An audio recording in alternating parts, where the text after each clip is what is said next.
Hey everybody, it's John Pollock here, joined by boxing analyst Corey Erdman, coming back from Verona, New York this past weekend, where obviously all of the focus was on Mike Tyson and this infamous post-fight press conference. It's obviously generated a lot of publicity. You were around Mike Tyson pretty much for about 3 or 4 days here prior to this.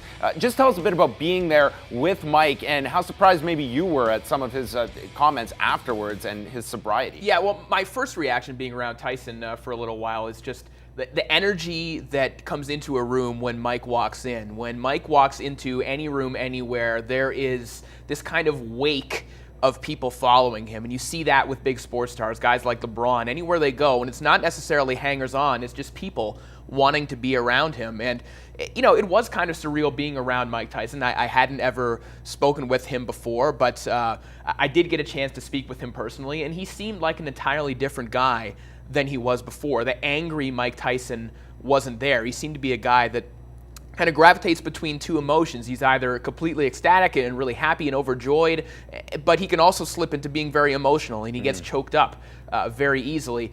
Entirely different from the kind of guy that could snap at any moment. I didn't see that guy when I was speaking to him whatsoever.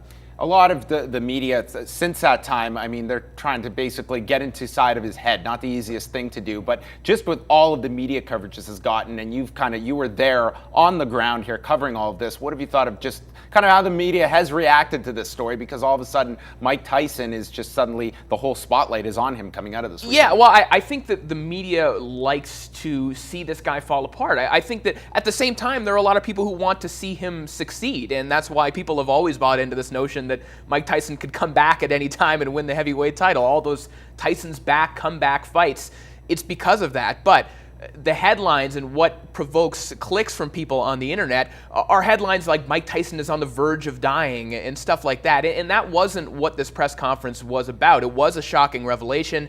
It was interesting to find out literally 2 hours after he went on ESPN to talk about how he was sober and changing his life, that had really only been happening for 6 days.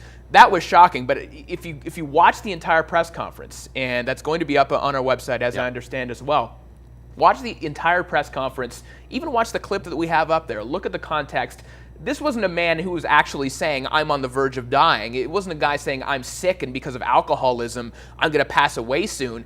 This is a guy who realized the severity of his sickness, of alcoholism, and that if he doesn't make that change, if he doesn't keep going beyond those 6 days, that sure, he could absolutely spiral out of control and into the 300-pound drug addict that he was before.